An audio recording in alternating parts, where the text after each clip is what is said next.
So this means but that when you look at the plasmid, this plasmid is already modified. It has those pink things which are given in the NCERT. So that means they carry the selectable marker. When you look at the original E. coli's plasmid, what you will find is that pink portions are missing in the plasmid of the E. coli. That means selectable markers are missing in the E. coli. Now remember one thing, if you talk about E. coli, normally E. coli do not carry resistance gene against any antibiotics. So if a scientist successfully attach a antibiotic resistance gene, example amplicin resistance gene, example tetracycline resistance gene, so successful attachment of these genes, it could be one gene or both genes, it is up to the scientist who want to perform experiments.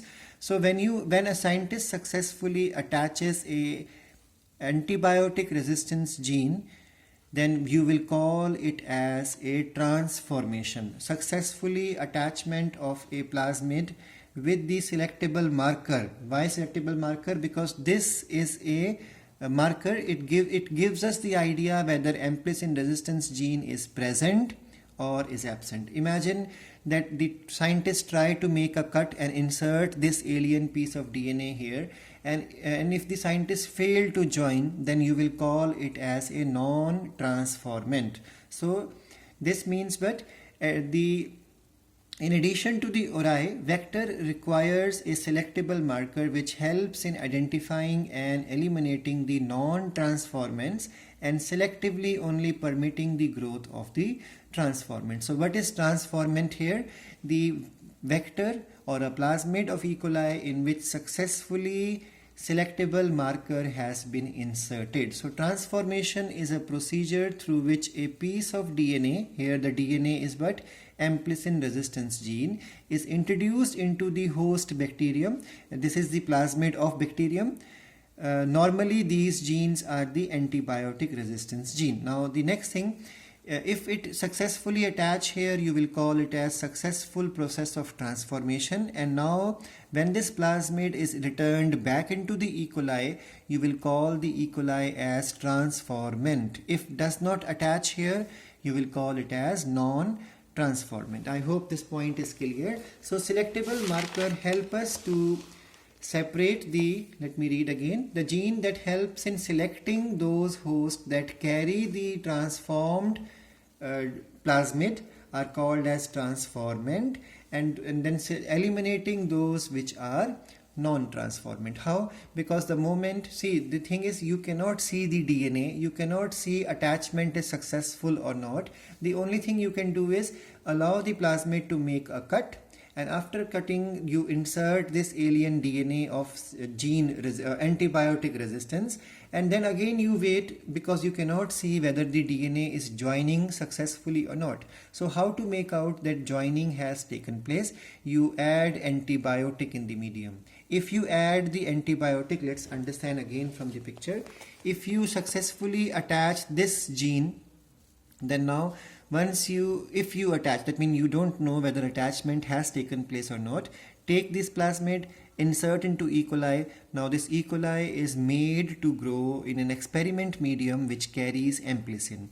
Because amplicin resistance gene has been successfully attached, so resistance will be there, and your E. coli now will be able to survive even in the presence of amplicin. In the same manner we can do with tetracycline, and if this gene successfully attach with the plasmid, then now this E. coli will be able to provide itself resistance against tetracycline. So if you grow this E. coli, modified E. coli, it will be able to grow in the medium of tetracycline also. That's why we call it as selectable marker, and that's why we call them as transformant, and the process is called as transformation. Now the next property of the cloning vector is the cloning sites. Cloning sites are the cutting sites. Where exactly can you insert? So all these enzymes sites are called here as the cloning site. So in order to link the alien, now the next thing is, but you have to now attach another DNA into this plasmid, and the best thing is, but if this gene carries a cutting site, so you can see here The amplicin resistance gene has a cutting site for PVU first enzyme and PST first enzyme, and in the same manner tetracycline resistance gene has cutting sites for BAMH first and SAL first. So these are the cutting sites available. Now, in order to link the alien DNA, now remember here we are talking about another DNA, and that DNA is your gene of interest. First, what you have added is the selectable marker. Now you are trying to add a gene of interest. Why was the selectable marker important?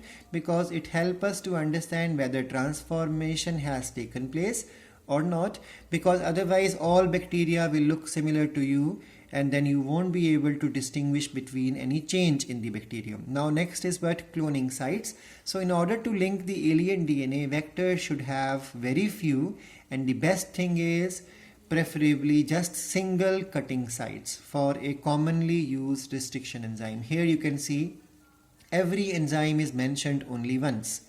This is called as the best vector, because such a vector carries single cutting sites for all these enzymes. Now let's read from the notes. Now the next is the cloning sites. The cloning sites are the recognition sites. Vector need to have very few or preferably single recognition site for the restriction enzyme, because if there are more cutting sites, then what will happen?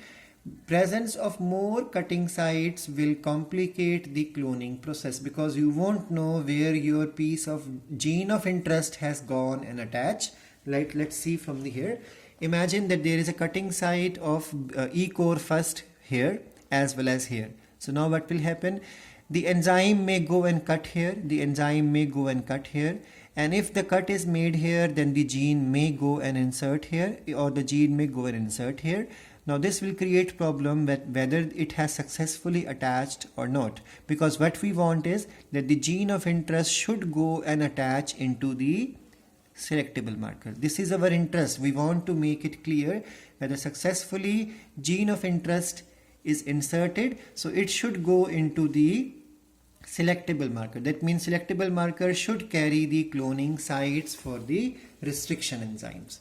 So because the presence of more cloning site will complicate the process, and the best thing is, but recognition site is a selectable, that means this is the best thing, that recognition site is in a selectable marker gene, because now if the gene is working, that means the addition is not taken place. If the gene is stopped working, addition has taken place. We will continue in the next class from here.